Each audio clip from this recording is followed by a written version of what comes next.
We now join Rashida Lucas and T.P. Lucas as Judge Lynn hears their case. Mr. Lucas, you have brought Mrs. Lucas here to court in order to recover either your 2000 Camry that you said you upgraded or the value of the upgrades that you put in the Camry that you say she took. And I know that you're wearing sunglasses, which usually is not permitted in a courtroom, but I understand that you have an eye issue, glaucoma, and the lights are bothering you. Mr. Lucas, I'm going to start with you. Why don't you tell me how we got here and why it is you've needed to come to court to get this car back? Well, Your Honor, everything, there was nothing wrong, nothing. You know, everything was normal at my house. Everything was normal? Nothing wrong, nothing. Rashida told me, baby, I'll be back, and she left. You know, it was back in November. Mrs. Lucas, Mr. Lucas says you had a great relationship. Yes, we had a wonderful relationship. Why don't you tell me what was wonderful about it? It was wonderful. We were like best friends. I believe, you know, he's my soulmate. Everything was fine except... Except? He was too nice. It's too nice. I mean, how does one be too nice to one's wife? He was too nice, like, it was scary nice. You know, it was like, you know the people it was like stalkerish nice, like you too nice, it's too good. Give me an example, because I cannot conceive of the world that you have structured for me here. Right, I mean, you know, too nice, like he would say, I love you, and it was like, I was like, okay, I was waiting for the punch, when you gonna kick me? It's scary. Some people just, you know, you could be nice, but you could be Lucas, too nice. You're gonna have to do better than that. He told you he loved you, and this was a problem. You put up your hands like, when is the punch gonna come? You've been married for 5 years. Has he punched you yet? No.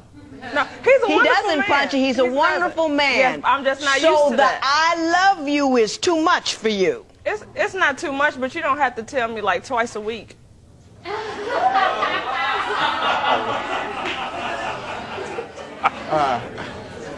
Can't figure that. So if I found you a brother that would run around on you, call your names, and smack you upside the head, you'd be in heaven. No, he don't have to call me names or smack me, but... He can run around on you. No, not that either, but... What do you want from a man, Mrs. Lucas? Yes. I mean... She told me that's what she wanted. What did she tell you she wanted? Well, she told me she wanted somebody to cherish her and don't run around on her. You know, all the things that a good man and a good woman should want out of each other. We agreed that because I had been married before, and my ex-wife, oh my goodness, she scared me.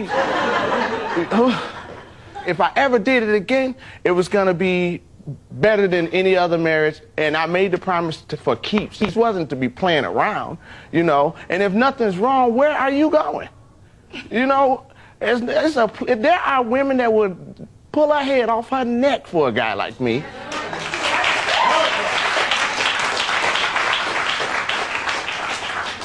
I'm going to ask you one more time. He made me gain weight. Okay, how did he make you gain weight? Because, I mean, now the man can cook, brother can throw down. But he cooked 4-course meals for breakfast, lunch, dinner. 2 o'clock in the morning, if I was hungry, he wouldn't fix me a sandwich. This man would make a whole meatloaf, potatoes, a gravy, vegetables, a big stupid cup of Kool-Aid. I go to sleep right on that. Get up in the morning, he done fix French toast, pancakes, grits, biscuits. So now I'm laying on food on top of the food I just laid on a couple of hours ago. So your complaint is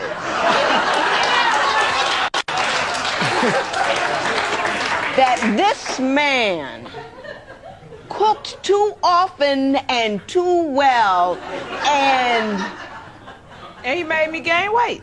Mrs. Lucas, have you lost your mind? No.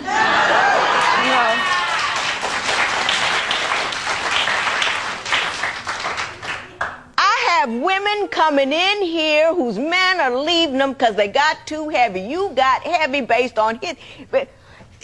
They won't cook, they won't clean, they won't pick up the house, they're controlling, they're unkind. You have got a guy who cooks for you. You have got a guy who doesn't care what size you are. You have got a guy who, who tells you that he loves you without being prompted or looking for sex, and you're telling me that you want to leave him because he treats a good black woman, which we're going to have to qualify, like good black women, a queen ought to be treated. And what you're doing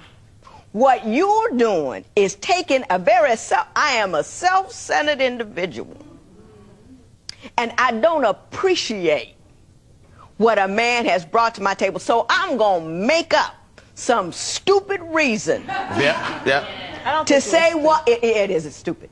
And I very rarely say that about anybody. Do I, Joe? I don't say things are stupid. Very rarely, because people have odd points of view. That's okay.